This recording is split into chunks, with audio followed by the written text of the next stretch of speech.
par de diapositivas y voy a aprovechar el resto del tiempo para darles algunas indicaciones sobre las actividades. Bien, aquí tenemos la fisiopatología osteoarticular. Esto es más aplicado a las lesiones, es decir, que las lesiones van a tener cierta condición muy especial. La fisiopatología es el estudio de los procesos patológicos que tienen lugar en los organismos vivos durante la realización de las funciones vitales.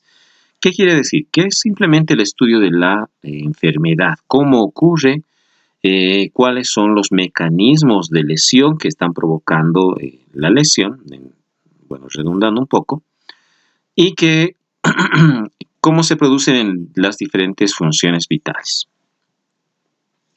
El estudio de los mecanismos por los cuales se originan diferentes enfermedades es otra forma de decir que es la fisiopatología.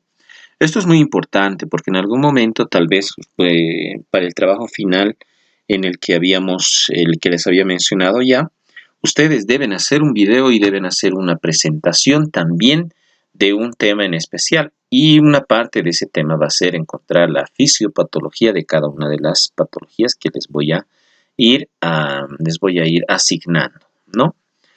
Bien. Permite explicar por qué ocurren las diversas manifestaciones clínicas en el cuerpo. De eso vamos a hablar ahora en este momento. Vamos a comenzar desde los esguinces. La patomecánica de los esguinces. Primero, un esguince, como en el ejemplo que ven en la imagen, es un choque directo en la articulación. Es un movimiento falso o bueno, comúnmente ustedes lo han escuchado hace mucho tiempo como una torcedura. ¿Qué es lo que ocurre a este nivel? Pues existe un movimiento que sobrecarga a la articulación. Todas las articulaciones de nuestro cuerpo se encuentran limitadas en movimiento y desplazamiento por los ligamentos, la cápsula, tendones, incluso podríamos hablar de la condición y forma que tienen los huesos.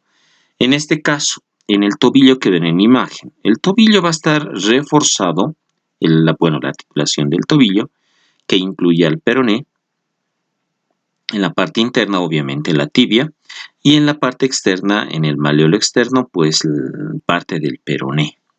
Ambos huesos se van a unir entre sí a manera de una especie de gancho, polea, y van a sostener la parte más importante, que es el astrágalo, ¿no? Entonces, es la articulación tibio-astragalina. Aquí tenemos una articulación que va a estar reforzada por ligamentos.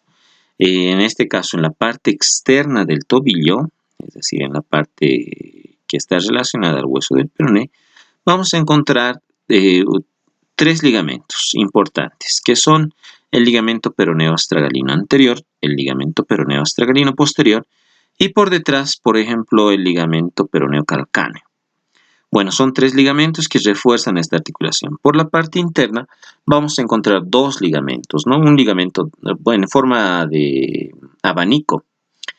Es el ligamento deltoideo, que va a tener dos fascículos, un fascículo superficial y uno profundo.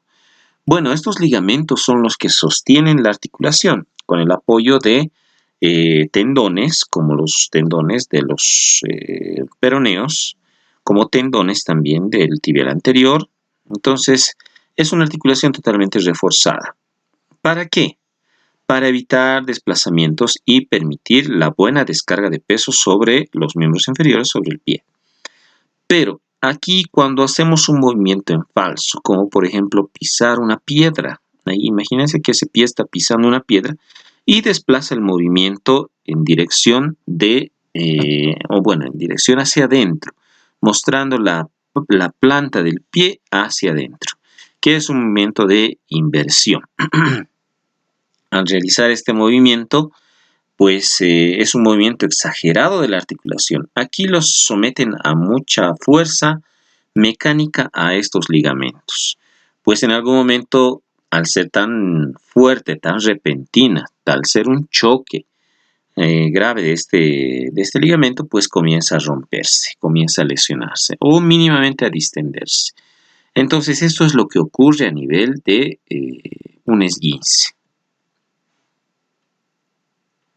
¿Qué es lo que ocurre en las luxaciones? Y habíamos visto que una luxación es la separación, es la pérdida de relación permanente de un hueso, pues esta se debe a una fuerza extrema sobre la articulación, un movimiento brusco, o simplemente un traumatismo, un golpe o una caída. Aquí vemos este ejemplo, es la dislocación de la cabeza del radio, es la patología conocida como el codo de la niñera.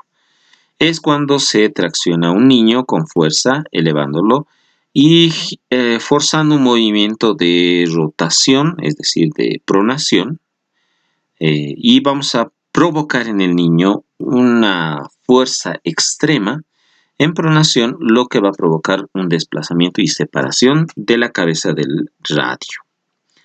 Al provocar esta separación, pues el radio permanece separado o incluso puede llegar a fracturar un fragmento de la tróclea o mínimamente del propio radio, ¿no?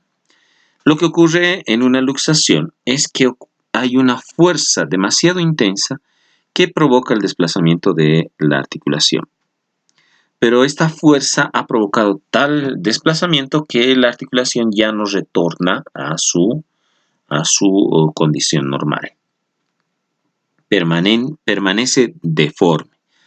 En este tipo de lesiones, a diferencia del esguince, pues el esguince retornaba después del movimiento a su situación normal. Pero acá en la luxación no. Es una pérdida de relación de las superficies articulares completa. En ese momento, cuando el hueso sale de la superficie articular, pues también lesiona tejido blando, ligamentos, puede provocar una lesión de la cápsula y diferentes complicaciones. Esta patología necesariamente va a necesitar que se reduzca o se acomode el hueso. También tenemos las fracturas. Bueno, las fracturas en su fisiopatología es bastante simple, ¿no? Hay un impacto directo o un impacto indirecto también, provocado por una caída, un choque, un golpe, que va a provocar una sobrecarga en el tejido óseo. Esta sobrecarga en el tejido óseo va a romper el tejido y va a permanecer en esa condición. Puede ser que encontremos algunas diferencias entre las fracturas. La fractura puede ser por su forma o puede ser también por su origen, cómo se podría llegar a clasificar. Prácticamente en su fisiopatología lo que ocurre con el hueso es que a este se le ha sometido a una sobrecarga.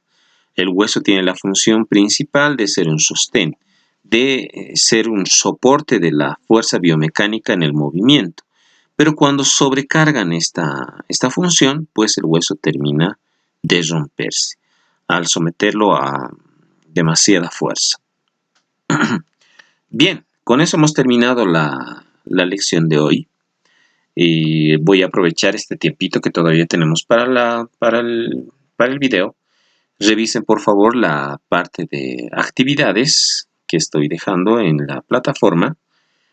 Obviamente este primer tema van a tener actividades similares, pero para el siguiente tema vamos a ir cambiando un poco las actividades para que sean un poquito más entretenidas. ¿Está bien?